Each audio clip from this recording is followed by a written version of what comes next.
India నుంచి అమెరికాలోకి దిగుమతి అయ్యే వస్తువులపై ఆ దేశం ఆగస్టు 1 నుంచి 25% టారిఫ్తో పాటు ఎక్స్ట్రా పెనాల్టీ విధించాలని నిర్ణయించడం వల్ల మన ఎకానమీపై భారీ ప్రభావం పడనుంది.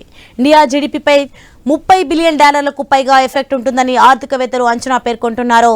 స్టీల్, అల్యూమినియం, స్పేర్ పార్ట్స్, రొయ్య, జౌలి, డైమండ్, ఆర్నమెంట్స్, ఎలక్ట్రానిక్స్, స్మార్ట్ ఫోన్లు, ఫుడ్ ప్రొడక్ట్స్ ఎగుమతులు తగ్గే ఛాన్స్ ఉంది.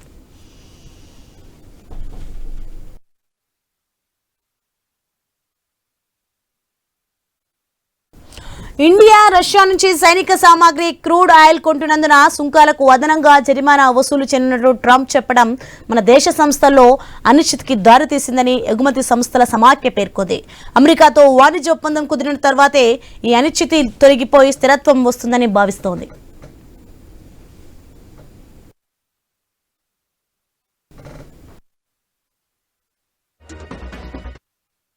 ఇక ఇండోనేషియా, వియత్నాంలతో పోల్చితే ఇండియాపైనే ఎక్కువ ట్యాక్సులు విధించడంతో ఎగుమతుల్లో పోటీ పరంగా ప్రతికూలతలు ఎదుర్కోవచ్చని ఫక్కీ అంచనా వేసింది. మన దేశం నుంచి ఇండియాకి $10 బిలియన్ వరకు రత్నాభరణాలు ఎక్స్పోర్ట్ అవుతుండగా అవి భవిష్యత్తులో తగ్గే అవకాశం ఉంది. రొయ్య తదితర సముద్ర ఆహార ఉత్పత్తుల ఎగుమతులు తగ్గుముఖం పట్టొచ్చు.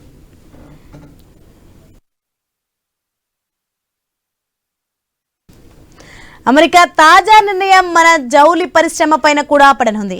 ఇండియా, బ్రిటన్ ఎఫ్టీఏ వల్ల కలిగే లాభాలు ట్రంప్ ప్రకటన కారణంగా కొట్టుకుపోతాయని నిపుణులు ఆందోళన చెందుతున్నారు. అయితే అమెరికా నిర్ణయం ప్రభావం ఇండియాపై పెద్దగా ఉండదని జీటీఆర్ఐ సంస్థ తెలిపింది. యుఎస్తో వాణిజ్య ఒప్పందం కుదుర్చుకున్న దేశాలతో పోల్చినా కూడా మనమే మెరుగైన స్థితిలోనే ఉంటామని తెలిపింది.